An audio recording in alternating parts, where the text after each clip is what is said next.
जय जवान जय किसान, ये नारा कितना सुनते हैं हम लोग, पर कितना इसको मानते हैं और किसान को कितना मानते हैं। मैं हमेशा किसानों से आपकी मुलाकात करवाती रहती हूँ।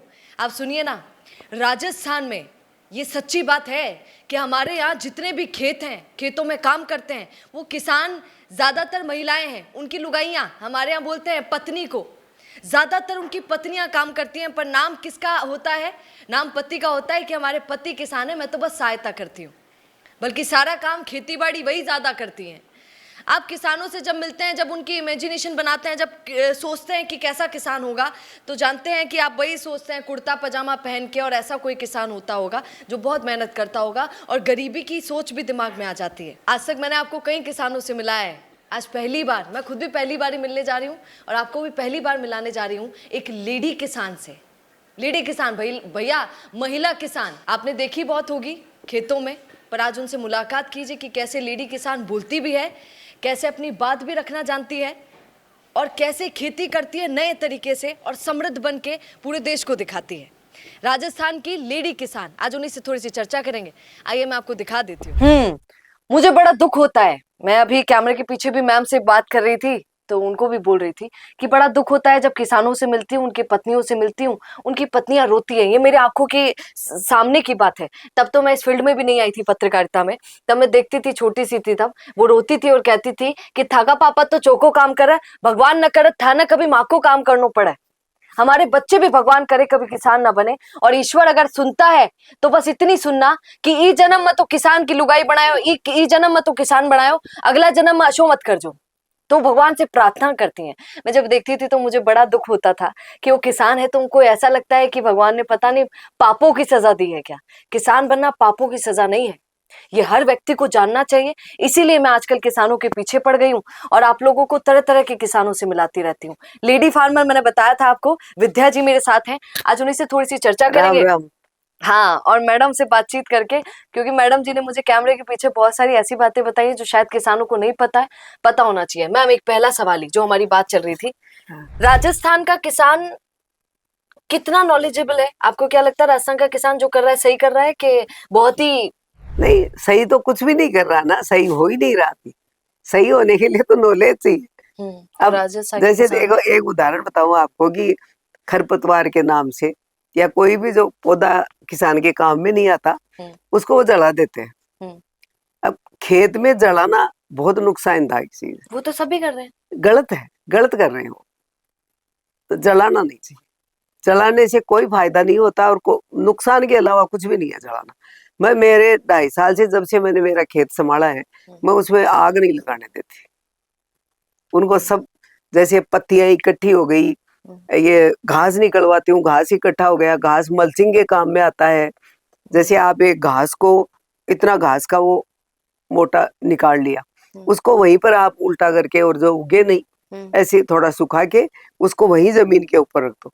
जमीन का क्या है कि जमीन आपसे ज्यादा पानी नहीं चाहती, लेकिन नमी चाहती है। तो अगर आप उसको ढक दोगे, छाया कर दोगे, मल्चिंग बोलते हैं इसको, तो आप मल्चिंग प्लास्टिक की न करके ये मल्चिंग करो तो ज्यादा सही रहती है। पर वो उसको वेस्ट समझ के फेंक देते हैं। तो उसको वहां रखो, और फिर उसके बाद में उसमें कुछ दिनों बाद में हाथ लगा कर देखो, क्या पोली और क्या सॉफ्ट मिट्टी हो जाएगी, क्योंकि वो सूखती नहीं है मिट्टी और नमी रहती है उस मिट्टी में, पानी की कम आवश्यकता होती है।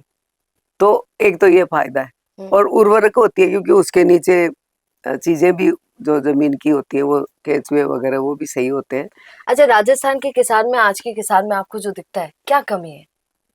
नहीं, कमी तो क्या है भाई, पेस्टिसाइड गांव में लेते हैं, सारा भर भर के लेते हैं, तो स्प्रे करते हैं। मैं कई किसानों से सुनती हूँ, उन्होंने कहा मैडम जी पेस्टिसाइड यूज ना करें तो फिर क्या करें, हमारी दिक्कत ये है कि हमें पैदावार ज्यादा चाहिए, बाहर भी बेचना है और फिर घर में भी रखना है, तो ज्यादा मात्रा में करना पड़ेगा, और ज्यादा मात्रा में करने के लिए कृत्रिम तरीके के उर्वरकों का इस्तेमाल करना जरूरी होता है, प्राकृतिक नहीं कर सकते हैं, उससे ज्यादा पैदावार नहीं होती। देखिए, इसका एक थोड़ा सा ये है कि जब आप स्टार्ट करोगे तो एक आधा साल तो थोड़ा सा आपको कम हो सकता है पैदावार, लेकिन उसके बाद में जो आपकी खेती निखर कर आएगी और जो पैदावार होगी वो पेस्टिसाइड से ज्यादा होगी। 1-1.5 साल के भीतर ही? हाँ, इस बात की गारंटी है? हाँ है, गारंटी क्यों नहीं है। आप उस पर पूरा ध्यान दो, और वो जो आपका मटेरियल निकला है ना, जैसे पेड़ों की मेरे तो खूब सारे पेड़ हैं, तो उसमें से जो भी निकला मेरा एक पोर्शन तो पूरा उन्हीं से भरा हुआ है अभी तक भी। मेरे वो हेल्पर कहते हैं मैम इसको जला दे, मैंने कहा हाथ नहीं लगाना जलाने का किसी भी चीज को जलाना नहीं, इनको इकट्ठा करो। और फिर अब उसके लिए मैं श्रेडर मशीन लाऊंगी तो उससे कटिंग करूंगी उनकी सबकी, और फिर लेयर बाय लेयर उनका खाद बनाऊंगी। 3-4 लेयर लगेंगी, फिर 3-4 लेयर लगेंगी, और फिर उसमें छिड़काव करके, जैसे छाछ हुई, छाछ बहुत काम की चीज है इसमें। तो किसानों के खुद के पास इतनी सारी चीजें हैं कि वो उनको उस खेत का ही जो वेस्ट है उसको लेकर के, बायो वेस्ट है उसको लेकर के खाद बनाओ। गोबर है पशुओं का, गोमूत्र है, वो उनको सबको लेकर के खाद बनाओ, तो खर्चा कम होगा ना। पर सरकार तो खुद ही उर्वरक बेचती है, वो तो खुद कहती है तो कि बेचती है, खरीदो। तो अब सरकार का तो क्या करे, सरकार तो बहुत सारे ऐसे काम करती है, तो सरकार कब देखती है कि किसी की हेल्थ सही हो तब वो काम करे, देखती है क्या सरकार? मतलब वो तो आप कंपनियों को देखो, फायदा पहुंचा रही है, जो उर्वरक आप बना रहे हैं, देखो, कृत्रिम खाद बना रहे आप देखो, देखती है क्या? हैं। मैं प्रगति मैदान में एक ये खाने पीने के मेले लगते थे, मैंने पिज्जा बनाया, जब वहां जाते थे हम दोनों, तो वहां मैंने मशीन देखना स्टार्ट किया कि मेरे को ऐसी मशीन जो मेरा पिज्जा बनाया हुआ सेके अच्छी तरह से। तो एक मशीन वाले से ऐसे ही बहसबाजी हो गई, तो वो बोला कि मुझे एक बात बताओ मैडम, आप इस बात से जिद क्यों कर रही हो कि आप आटे का बनाओगे, मैदा क्यों नहीं बनाओगे? मैंने कहा हेल्दी, पिज्जा की बात कर रही है। मैंने कहा हेल्दी बनाने के लिए लोगों को मैदा नहीं खाना चाहिए, ये नुकसानदायक है। तो बोले लोगों को तो नहीं पड़ी है, फिर लोग तो आपको खाना क्या? चाहते हैं। वो तो खा ही रहे हैं, खाना क्या चाहते हैं, भर भर के खा रहे हैं। मैंने कहा नहीं पड़ी होगी, मेरा अगर इतना सा भी योगदान कोई चीज में अच्छा होगा तो मैं चाहूंगी कि मेरे जीवन का सफल हो गया जीवन। मतलब मेरा अब ये विजन समझो, साथ में मेरा पर्पज है।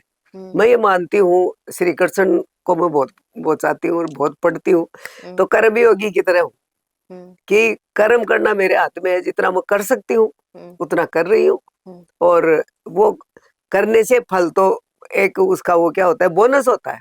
बाकी आप काम करोगे तो उसका आएगा ही रिजल्ट, नहीं आने का क्या है। तो वो अब वो नहीं सोचते लोग कि भाई हम क्या खाएं क्या नहीं खाएं, कुछ भी है कुछ भी नहीं है। वो तो जगह जगह ये चीज ऑब्जर्व करती हूँ, कोई नहीं ध्यान देता कि क्या खा रहा है और क्या नहीं खा रहा। सरकार कभी इस चीज के, मेरा एक सबसे बड़ा पॉइंट होता है कि सरकार को सबसे पहले पानी को बचाना चाहिए, क्योंकि और चीजें जनरेट हो जाएंगी। आप फैक्ट्रियां बना दोगे, आप फैक्ट्रियों में प्रोडक्शन को कितना भी कर लोगे, लेकिन आप पानी का क्या करोगे? अगर अच्छा इंतजाम किया जाए पानी का, जगह जगह पौंड बनाने के लिए, हाँ सरकार ये जरूर कर रही है कि पौंड के लिए पैसे देती है, ये एक अच्छी पहल है गवर्नमेंट किसानों को, हाँ ये देती है। मैंने भी बनाया है पौंड, तो पौंड के लिए पैसे दे। मैं वाटर हार्वेस्टिंग के शुरू से ही पक्ष में हूँ कि वो करना चाहिए, क्योंकि जब जैसे पिछले साल अधिक बारिश हुई, उस बारिश में जो यहाँ नदियां बह रही थी रोडों पर, वो सारा पानी नीचे जाता, तो 10 साल तक इस राजस्थान में पानी की कमी नहीं रहती। लेकिन कहाँ जाता है, सरकार कहाँ करती है? सरकार के मुद्दे तो चुनावों पर होते हैं भाई, देखो बात ये, बाकी तो कुछ नहीं होता। किसानों के लिए सरकार कुछ नहीं कर पाती ऐसा जो करना चाहिए। हाँ तो कुछ ही नहीं कर पाती, क्या कर पाती है? किसानों का होता क्या है सरकार की तरफ से? वो तो कहते हैं मैडम की बड़ी बड़ी योजनाएं योजना उसे क्या होता है, आप 2 करोड़ 3 करोड़ 10 करोड़ का लोन दोगे तो वो सरकार, कौन सा किसान लेगा? नहीं ले पाते हैं। कैसे लेंगे? वो कैसे चुकाने का उनको हौसला होगा किसान को? इतना बड़ा लोन, किसान तो मुझे भी लगता है डरे हुए रहते हैं बेचारे। हाँ तो हाँ कैसे? अच्छा करोड़ों का बताओ आप, अब कोई भी आम आदमी करोड़ों का लोन लेकर के चुकाएगा कैसे? वो तो फिर बड़ी बड़ी मशीनरी लगाओ और प्रोसेसिंग मशीन लगाओ, तो प्रोसेसिंग मशीन ऐसे इतना आसान है क्या लगाना? मुझे आपसे ये भी पूछना था। हाँ। मैंने हमेशा कैमरे पे भी लोगों को बोला कि विदेशों में उपकरणों का कई इस्तेमाल होता है, टेक्निकली किसान बड़ा स्ट्रांग होता है, इसलिए वो पैदावार ज्यादा कर पाते हैं, इसलिए आगे बढ़ पाते हैं। क्या हम लोग, क्योंकि मेरी इससे पहले कान सिंह जी से बात हुई थी, समृद्ध किसान, मैंने आपसे मिलवाया था, उन्होंने कहा कि उपकरणों की जरूरत ही नहीं है हम लोगों को। आप भी मानती है कि ज्यादा पैदावार के लिए उपकरणों की जरूरत नहीं? ज्यादा, बिल्कुल भी ज्यादा उपकरणों की जरूरत नहीं है। और आप देखिए ये जो ज्यादा बोना और ज्यादा करना, टेक्निकली ये भी खराब है, इससे जमीन सही नहीं रहती है, क्योंकि ट्रैक्टर खूब गहरे तक जाता है जमीन में, उथल पुथल करता है। ट्रैक्टर भी इस्तेमाल ना करे, वो तो रास्ता में नहीं, मैं बात बता रही हूँ आपको कि ट्रैक्टर से ऐसे होता है, लेकिन आजकल नई चीज बायोचार करके ये करके ऐसे भी लोग करते हैं कि लंबे टाइम तक उसमें दोबारा नहीं बनाया जाए। एक बार बेड बना देते हैं तो लंबे टाइम तक नहीं बनाना पड़ता। ऐसे बहुत सारे किसान कर रहे हैं, लेकिन देखो इनको करने में एक बार थोड़ा सा धैर्यता रखनी पड़ेगी। धैर्य। अब आप सुनिए, इनकी बात बिल्कुल सही है। अगर ऑर्गेनिक जानते हैं आप लोग, ऑर्गेनिक खेती हम लोगों को करनी है तो 1.5-2 साल का इंतजार करना पड़ता है, उसी के बाद वो पैदावार। दो का और भी इनका ही इतना ज्यादा गारंटी नहीं। भी है। हाँ, 2 भी नहीं, इन्होंने कहा 2 भी ज्यादा नहीं, सिर्फ 1.5 साल आप मिनिमम मानिए, मैक्सिमम मानिए, इतना करना पड़ता है। इन्होंने एक और बात बोली, मुझे अच्छी लगी। इन्होंने कहा कि उसी से फायदा होगा। आप लोग जितना भी पैदावार कर पाते हैं कृत्रिम उर्वरकों का इस्तेमाल करके, उससे कई गुना ज्यादा पैदावार आप ऑर्गेनिक खेती से कर सकते हैं, ये इनका कहना है। नहीं, और क्या है कि ये जो उर्वरक जो भी आप काम में लेते हो, उनसे ज्यादा दिन तक वो जमीन नहीं रहेगी उपजाऊ, वो बंजर हो जाएगी जमीन एक दिन आके। हो ही रही है, धीरे धीरे बंजर ही होगी धीरे धीरे। उनसे नहीं वो आगे सस्टेन कर सकती जमीन। तो फिर तो किसान के पास कुछ भी नहीं बचा। कोई क्या बचा है? तो कुछ भी नहीं बचा उसके पास। नीचे के जो बैक्टीरियाज हैं जो ये बनाते हैं, कार्बन है, ये बहुत सारी चीजें हैं, ये सब कहाँ है जमीन में।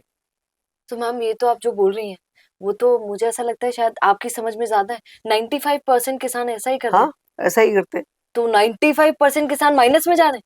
माइनस में जा रहे हैं, जाएंगे थोड़े दिन में। आप देख लेना जमीनों का क्या हाल होगा अगर ऐसे ही खेती चलती रही तो। अच्छा, एक कैमरे के पीछे मैम मुझे कुछ बता रही थी, आपके पौधे खराब हो गए थे, है ना? हाँ। और आपने, अब हम माकंड तो काय भी खराब हो जाओ खेता में तो आदमी तुरंत भागा कीटनाशक लेबा ने। हाँ। कि अच्छा, और 3-4 समझदार विज्ञानी भी बड़े मिलते हैं जिंदगी में। ज्ञानी तो मेरे को तो भर के ज्ञान देते हैं कि ये कर लीजिए, ये कर मेरे को तो ये कहते हैं आपको क्या जरूरत पड़ गई है धूल में आकर के बैठने की, क्यों कर रहे हो, आपका सही है क्या? मैंने कहा हाँ, फिलहाल तो सही है लेकिन मेरे को करना है, यही करना है मेरे को। मेरे दिमाग में मेरे जिद है कि मुझे करना है तो फिर उसको वैसे ही करना है, उसमें मिलावट नहीं करनी। फिर करूंगी तो ईमानदारी से करूंगी। फिर वो आपका पौधा खराब हो गया। अब वो एक पौधा बार खराब हो गया तो आपने क्या किया? वो काला हो गया और बिल्कुल जलने के कगार पर आ गया पौधा। फिर मैंने सोचा क्या करें, तो फिर मैंने थोड़ा रिसर्च किया और थोड़ा देखा, तो 2-3 रेमेडी करी उसके साथ।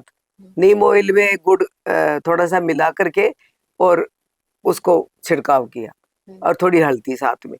फिर उससे वो ज्यादा नहीं हुआ तो लहसुन और हरी मिर्च और प्याज, इनका पेस्ट बनाया, उसको पानी में डाला, 3-4 दिन तक रखा, फर्मेंटेड हुआ, छान करके उसका छिड़काव किया। ये लोग कहाँ इस्तेमाल कर सकते हैं? सब जगह मैंने मेरी सब्जियों में भी किया है। अच्छा, जो केमिकल आप यूज करते हैं कीटनाशक, हाँ, उसकी जगह आप लोग पूरे खेत में भी ये सब किया किया जा सकता है। वो तो कितने सारे बना रहे हैं आजकल, जीवामृत बन रहा है खाद की जगह, गो अमृतम बन रहा है, बहुत सारे किसान है। ये सब भी तो महंगा पड़ता है मैम। महंगा क्यों पड़ेगा भाई? वो तो आपके पास जो सामान है उसी से तो बनेगा भाई। महंगा जैसे मान लो आप 200 लीटर में 2 किलो गुड़ डाल दोगे और 2 किलो बेसन, तो वो महंगा है क्या? क्या महंगा है बताओ? और बाकी गोबर गोमूत्र तो है ही आपके पास, किसान पशु तो रखता ही है। हाँ, ये सब तो उनके पास होता ही है, तो वो तो है ही। तो बहुत सारे लोग कर रहे हैं। फिर बाकी लोग या तो नॉलेज नहीं है इसलिए एक्सेप्ट नहीं कर पाते। देखिए, नॉलेज नहीं है और डर है, 2 चीज है। तो राजस्थान के किसान में, देश के किसान में 2 चीजें हैं। तो सारे देश के ही है, राजस्थान में, पंजाब में, हरियाणा में, सब एक ही बात है कि नॉलेज नहीं है और डर है। और एक पेड़ काट देते। पेड़ नहीं काटना चाहिए। कितना भी कोशिश करो रिप्लेस करने की, आप सोचोगे कि इतना बड़ा पेड़ काट दिया रिप्लेस, तो क्या रिप्लेस करोगे? इतना पौधा लगाओगे, वो कब होगा उस पेड़ जितना? ये बात तो सही। आप बताओ कब होगा उसका? पानी कैसे बचेगा आपका पेड़? वाह मैम, ये आपने जो भी बात बोली ये तो फिर सरकार पर भी लागू होती है। सरकार खेजड़ी के वृक्ष धड़ाधड़ी से काट कर कह देती है, या दूसरे पेड़ काट कर कह देती है कि कोई बात नहीं, हमने काट दिया, हम लगा भी तो रहे हैं। अरे ये काटेंगे और लगा देंगे। वो गलत। इनका कहना कितना सही है कि जो लगाया है वो इतना सा है, जो काटा है वो इतना बड़ा है, तो उसको इतना होने में कितना साल लग जाएगा, जरा सोचिए। बिल्कुल, कितना लग जाएगा, और तब तक देश का कितना नुकसान हो चुका देश का कितना नुकसान हो जाएगा। अब कई योजनाएं सरकार करती है, वैसे दूसरे देश भी है, फॉरेन भी है, वो लोग एक निश्चित सीमा तक अपना ये इंफ्रास्ट्रक्चर बनाने देते हैं, लेकिन उसमें निश्चित सीमा तक वो जंगल के लिए रखते हैं। अपने यहाँ ऐसी कोई सीमा नहीं। जंगलों में काट के जिम कॉर्बेट जैसे में जा करके आप रिजोर्ट बनाओगे, डेस्टिनी मैरिज करोगे, तो आदमी की भूख मिटती नहीं है, मिट ही नहीं रही है। क्या क्या करेगा आदमी? तो आप बाहर बना लो ना डेस्टिनी मैरिज, कहीं भी बना लो, वो जंगलों में क्यों बनाते हो? तो सरकार के कोई नियम नहीं है ऐसे कि जंगलों को बचाया जाए। अब कुछ लोग सक्रिय हैं, बहुत सारे लोगों को फॉलो भी करती हूँ, वो बहुत सक्रिय है, बहुत अच्छा कर रहे हैं वो लोग, लेकिन कितने कर रहे हैं, परसेंटेज कितनी है? अच्छा मैम, एक और चीज, अब आप मैम को सुन ली होंगे तो पता तो चली होगा कि मैडम जी तो भैया पढ़ी लिखी हैं, थोड़ा अच्छी खासी। तो मैडम आप तो पढ़ी लिखी हैं, है ना, इसलिए मैम ने मुझे एक चीज बोली कि सोना मैं रिसर्च बहुत करती हूँ, पढ़ती बहुत रहती हूँ। हमारे यहाँ गाँव में तो हालत ऐसी होती है कि औरतें बेचारी सारे दिन खेती में ही लगी रहती हैं, पढ़ना लिखना उनको आता नहीं है, तो वो आपकी तरह रिसर्च कैसे करेंगे? नहीं, रिसर्च मत करो ना, छोटी छोटी चीजें जो पहले वाले जमाने में भी तो लोग करते थे, तो वो थोड़ी इतने सारे पढ़े लिखे थे वैसे। अब जो अपने घर में ही सब कुछ, अपने खेत में ही सब कुछ होता है। जब अब क्या हुआ कि जैसे मान लो सरकंडे होते थे पहले खेत में, सरकंडे को जो जो छान सी बांधते हैं उनकी, जो कच्ची बनाते हैं ना छप्पर सा ऊपर, समझिए। और एक होता था कि आकड़ा, आक जो होता है, धतूरा होता था। ये सारे पेस्टिसाइड की वो कीटनाशक की जगह काम में आते हैं ये सब। अब क्या है कि मिलते ही नहीं है खेतों में। क्यों नहीं मिलते? क्योंकि ट्रैक्टर जहां भी गहरी वो करता है खुदाई, वहां ये सब चले गए।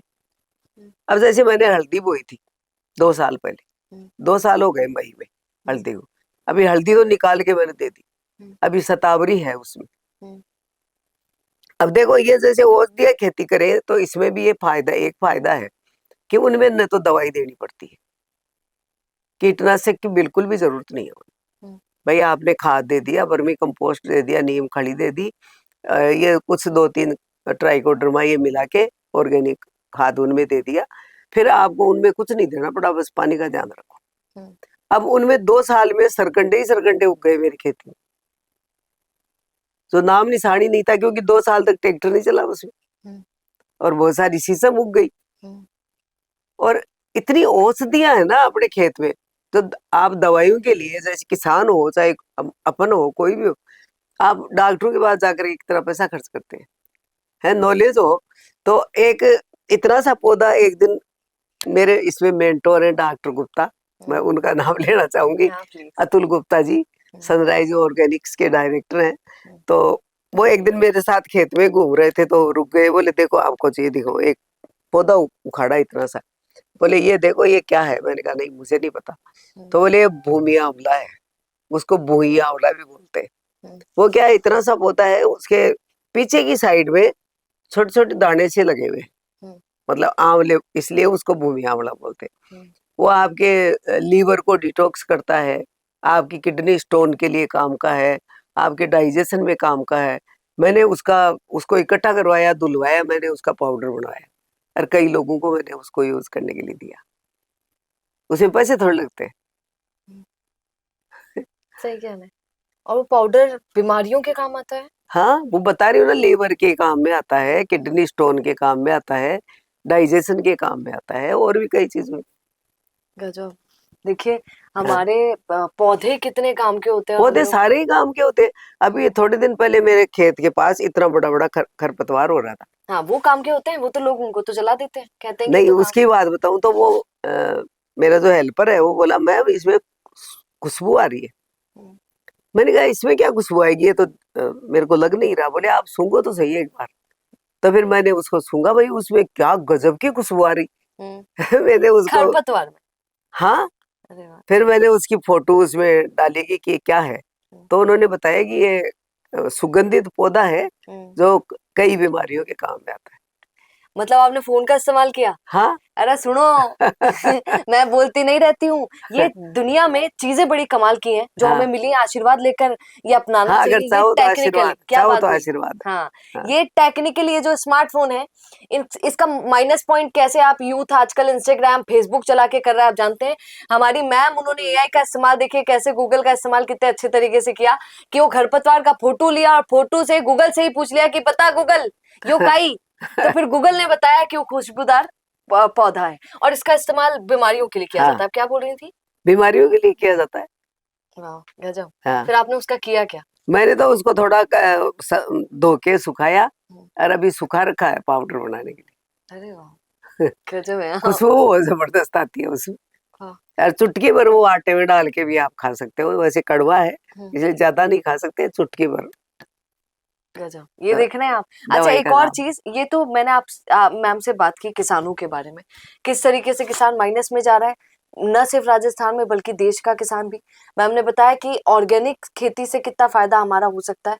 एक दूसरी बात, मैं मैम से अभी इनके बेटे भी आए हैं, हम लोग बाहर बैठे थे तो मड हाउस के बारे में हम बहुत चर्चा कर रहे थे। एक बार भैया आप निकाल कर भी मुझे दीजिएगा।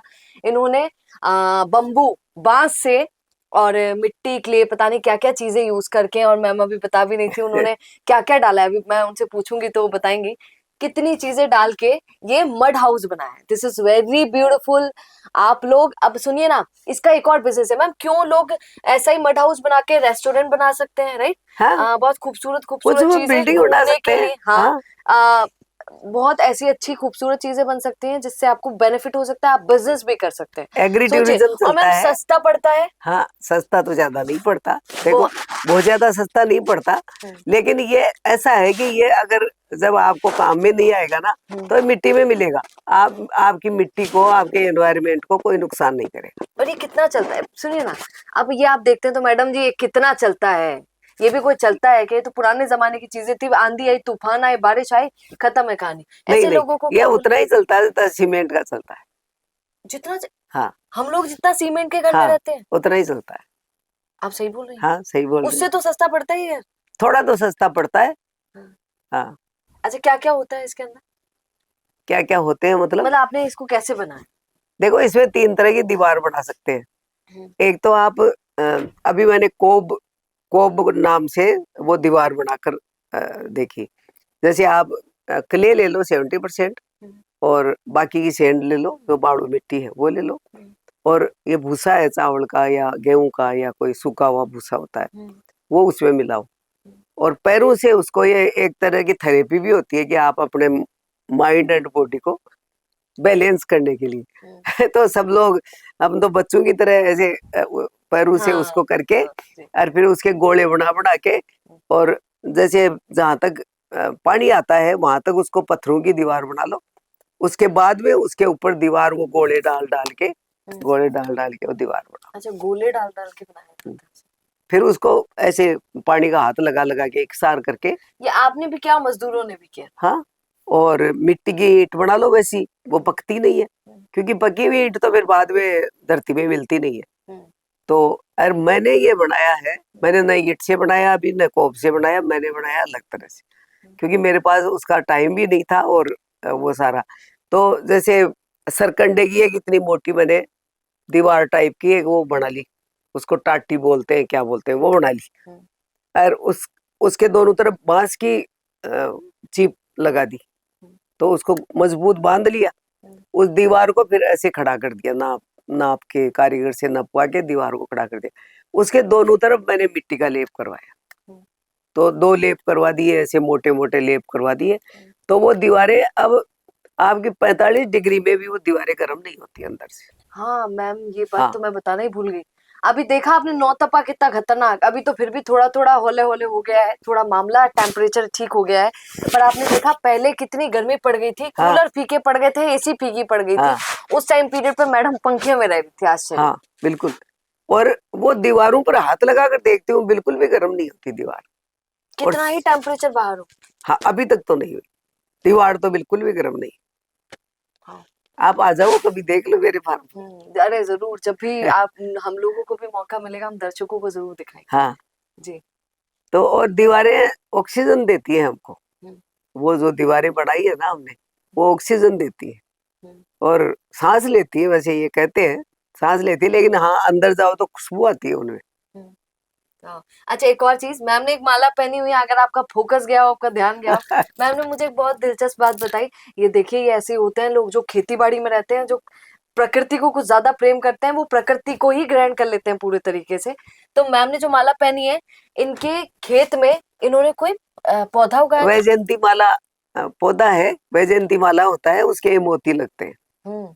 हाँ, तो उसमें मोती, और ऐसे मैम बोल रही थी ये मोती ऐसे आते हैं जिसमें दोनों तरफ वैसे ही छेद होता है। हाँ। प्रकृति से मिला हुआ छेद होता है, छेद होता है जैसे वो। प्रकृति खुद बोल रही है कि बेटा माला के तौर पर इसको इस्तेमाल करो। हाँ। गजब। आगे आप कुछ भी बोलना चाहेंगी, मैं आपको बोलना चाहूंगी वैसे कोई योजना, एक लास्ट क्वेश्चन मेरा आपसे, हाँ। सरकार कोई ऐसी योजना चलाती है जिससे बहुत बड़ा बेनिफिट होता हो किसान नहीं को? देखो, ऑर्गेनिक फार्मिंग के लिए मैंने तो अभी कोई बहुत बड़ी योजना देखी नहीं सरकार की। हम्म। और कुछ लोग हैं, जैसे मेरे से एक लड़की मिली, वहाँ सुपरवाइजर है, सरोज नाम है उसका, वो थोड़ी सी ऐसे करती है, मेरे पास आके मेरे को कुछ बताती भी है, या कुछ उनके पास ऑर्गेनिक आ जाता है, जैसे ट्राइकोडर्मा हुआ, ऐसा हुआ, तो वो कह देती है मैम आप ले लो, आप जो काम कर रही हो ना बहुत ही सही और ईमानदारी से कर रही हो, तो मैं आपकी जितने भी हेल्प हो सकती है, लेकिन उनके भी हाथ में इतना ज्यादा कुछ है नहीं, तो बहुत ज्यादा कुछ अच्छा, नहीं कर रही। ये तो कम ही बता दी। ये कैसे सहायता कर सकती है सरकार किसानों सरकार की? तो देखो हर तरह से सहायता कर सकती है, सरकार के पास क्या कमी है। फिर भी आप जैसे बताइए क्या जैसे क्या? मान लो डीएपी यूरिया में इतना खर्चा करती है सरकार, हम्म। तो फिर वो सरकार इन चीजों में भी इनको अवेयर कराए। जगह जगह अपने जो ये करने वाले हैं, आजकल जगह जगह फार्मर ऐसे हैं, एक गोपाल भाई सुतारिया है अहमदाबाद में, वो बहुत किसानों के साथ काम कर रहे हैं, और गोकृपा अमृत बनाते हैं, वो फ्री में किसान को देते हैं।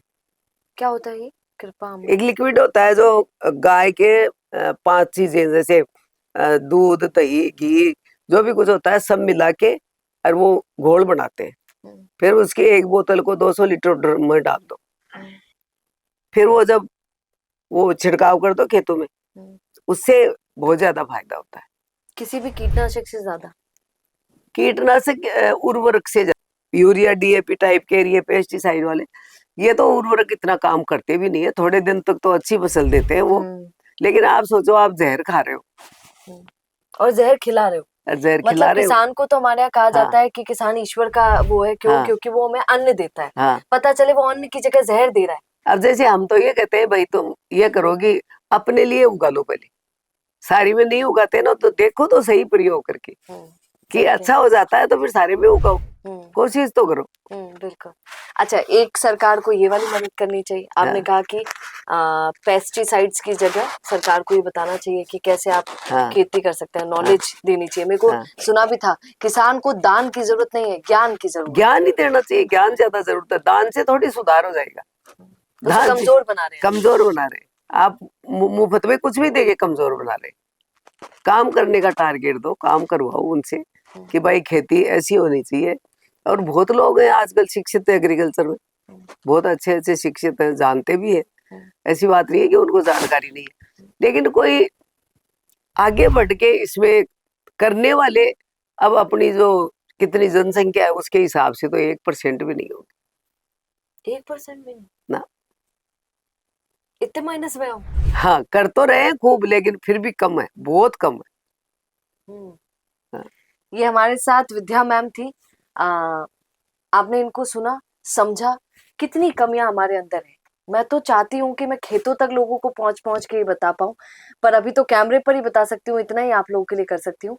आप लोगों को कोई भी क्वेरी हो, ये हम लोगों का एक मिशन है, आप लोगों को किसानों को कोई भी क्वेरी हो, वो जानना चाहते हैं कुछ ऑर्गेनिक खेती के बारे में, मेरी ऑर्गेनिक खेती की आप फोटोग्राफ दिखाओ, क्या बम्पर जबरदस्त वो दिख रही है हल्दी। हाँ, और पैदावार मैंने इनकी देखी, इन्होंने काली हल्दी बोल रहे थे। काली हल्दी। हाँ, किस तरीके से इन्होंने उगाया है, और न सिर्फ काली हल्दी। अब आप कह देंगे मैडम जी काली हल्दी से क्या होता है, हम तो गोभी उगाते हैं, पत्ता गोभी उगाते हैं, गाजर उगा रहे हैं, टमाटर उगा रहे हैं, सब उगाओ ना। एग्जैक्टली सब उगाओ। वो अभी भी मैंने तोरी उगाई है, घिया उगाई है, कद्दू उगाया है, मेरे खाने के लिए तो 1 महीने तक लगातार मैं सुबह जाती थी, और एक इतना अच्छा फील होता है, सुबह उठो अपना कुछ करो। मैं थोड़ा योगा भी करती हूँ, तो वो करके फिर मैं खेत में एक टोकरी लेकर जाती थी, अपने सब्जी लेकर आती। कितनी खुशी होती है यार।